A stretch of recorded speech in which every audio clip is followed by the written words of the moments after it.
नमस्कार माझ्या लाडक्या माता भगिनींनो, आजचा दिवस तुमच्यासाठी फार महत्त्वाचा आहे. कारण आपण रोज आपल्या मुलांसाठी झटतो, त्यांच्या अभ्यासासाठी, त्यांच्या भविष्यासाठी. पण तरीही कधी कधी मनात प्रश्न येतो, माझं मूल पुढे जाईल ना? कुणाची तरी वाईट नजर तर नाही ना? मुलं अचानक चिडचिड का करतात? मित्रांनो, आईचं मन फार संवेदनशील असतं. थोडीशी अडचण आली तरी मन अस्वस्थ होतं. आज मी तुम्हाला एक असा पारंपरिक उपाय सांगणार आहे, जो अंधश्रद्धेसाठी नाही, तर मनाला धीर देण्यासाठी आहे, आईच्या प्रार्थनेची शक्ती वाढवण्यासाठी आहे आणि घरात सकारात्मक वातावरण निर्माण करण्यासाठी आहे. आजचा विषय आहे माघ पौर्णिमेला मुलांसाठी विशेष पारंपरिक उपाय. हा व्हिडिओ शेवटपर्यंत पहा, कारण शेवटी मी तुम्हाला मुलांसाठी एक हृदयस्पर्शी प्रार्थना देणार आहे, जी आईच्या तोंडून निघाली तर मनाला खूप शांती मिळते. माघ पौर्णिमेचे महत्त्व. मित्रांनो, भारतीय परंपरेत माघ पौर्णिमा हा पवित्र दिवस मानला जातो. या दिवशी मन शांत ठेवणे, सकारात्मक विचार करणे, प्रार्थना करणे, दान करणे, हे सगळं फार महत्त्वाचं मानलं जातं. चंद्राचा प्रभाव आपल्या मनावर होतो असं म्हटलं जातं. मुलं जास्त भावनिक असतात, त्यांना भीती वाटते, लवकर चिडचिड होते.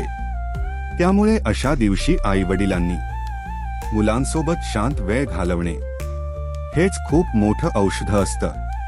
लक्षात ठेवा मित्रांनो, कोणताही उपाय हा चमत्कार नाही, पण उपाय केल्यामुळे आईच्या मनात सकारात्मकता येते आणि तेच सकारात्मक वातावरण मुलांच्या मनावर परिणाम करतं. मुलांच्या अडचणी राजची वास्तविकता. आजची मुलं फार प्रेशरमध्ये आहेत. शाळा, अभ्यास, मोबाईल, तुलना, स्पर्धा.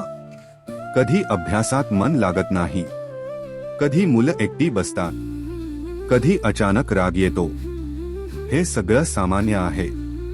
अशा वेळी फक्त उपाय करून थांबायचं नाही.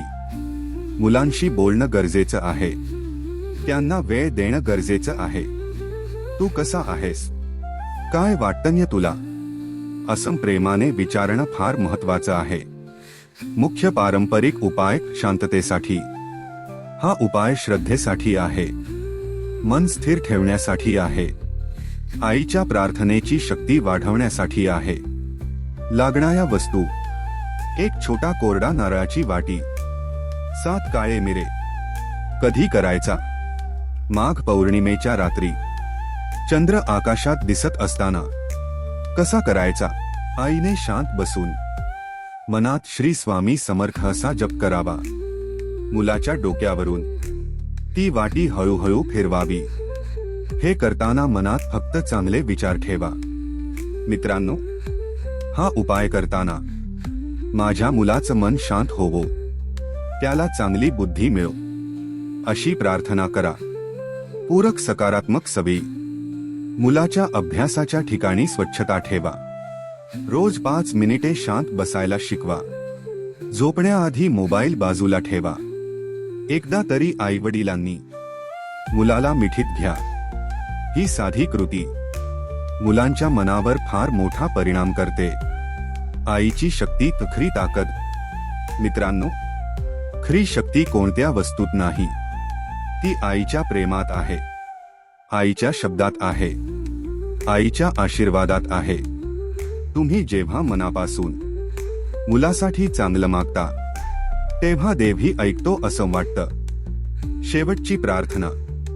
हे स्वामी समर्था, माझ्या मुलाला सद्बुद्धी दे, त्याच्या मनातील भीती काढून टाक, त्याच्या आयुष्यात योग्य मार्ग दाखव, त्याला वाईट संगतीपासून दूर ठेव, त्याच्या आयुष्यात प्रकाश नांदो. माझ्या मुलाला यश मिळो, पण त्याहून महत्वाचं, तो चांगला माणूस बनो. श्री स्वामी समर्थ. श्री स्वामी समर्थ. श्री स्वामी समर्थ.